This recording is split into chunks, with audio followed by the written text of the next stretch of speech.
ബിസ്മില്ലാഹിർ റഹ്മാനിർ റഹീം. പരമകാരുണികനും കരുണാനിധിയുമായ അല്ലാഹുവിന്റെ നാമത്തിൽ. ഖുൽ യാ അയ്യുഹൽ കാഫിറൂൻ ലാ അഅ്ബുദു മാ തഅ്ബുദൂൻ. നിങ്ങൾ ആരാധിച്ചു വരുന്നതിനെ ഞാൻ ആരാധിക്കുന്നില്ല. വലാ അൻതും ആബിദൂന മാ അഅ്ബുദു. ഞാൻ ആരാധിച്ചു വരുന്നതിനെ നിങ്ങളും ആരാധിക്കുന്നവരല്ല.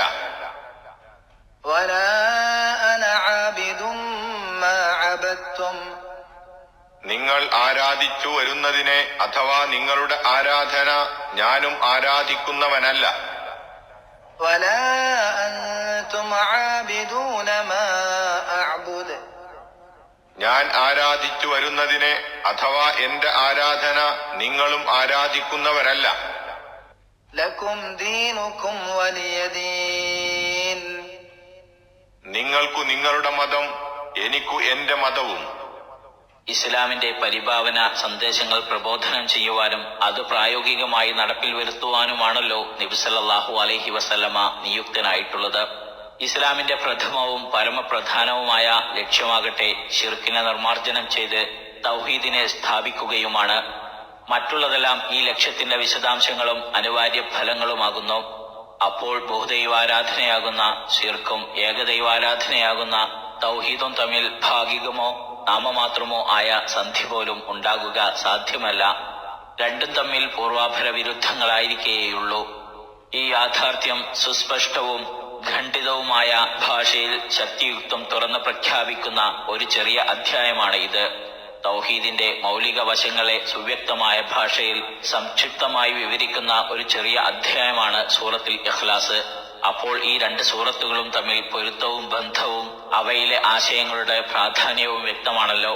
മറ്റൊരു വിധത്തിൽ പറഞ്ഞാൽ ലാ ഇലാഹ ഇല്ലല്ലാ, അല്ലാഹു അല്ലാതെ ഒരു ആരാധ്യനുമില്ല എന്ന കലിമത്ത് തൗഹീദിന്റെ ആദ്യ ഭാഗമായ ലാ ഇലാഹ, ഒരു ആരാധ്യനുമില്ല എന്നതിന്റെ വിശദീകരണമാണ് ഈ സൂറത്ത് എന്നും അവസാന ഭാഗമായ ഇല്ലല്ലാ, അല്ലാഹു ഒഴികെ എന്നതിന്റെ വിശദീകരണമാണ് സൂറത്തുൽ ഇഖ്ലാസ് എന്നും പറയാം. ഈ രണ്ട് സൂറത്തുകൾക്കും നബി സല്ലല്ലാഹു അലൈഹി വസല്ലമ വളരെ പ്രാധാന്യം കൽപ്പിച്ചിരുന്നതിന്റെ രഹസ്യം ഇതിൽ നിന്ന് മനസ്സിലാക്കാമല്ലോ. ഈ സൂറത്തിലെ ആശയം ഇങ്ങനെ സംഗ്രഹിക്കാം: അള്ളാഹുവിന് പുറമെ നിങ്ങൾ ആരാധിച്ചു വരുന്ന യാതൊരു ദൈവത്തെയും, അവ വിഗ്രഹങ്ങളാവട്ടെ മറ്റെന്തെങ്കിലുമാകട്ടെ, ഞാൻ ആരാധിക്കുന്നില്ല. ഞാൻ അതിന് തയ്യാറുമില്ല. ഞാൻ ആരാധിച്ചു വരുന്നത് അള്ളാഹുവിനെ മാത്രമാണ്.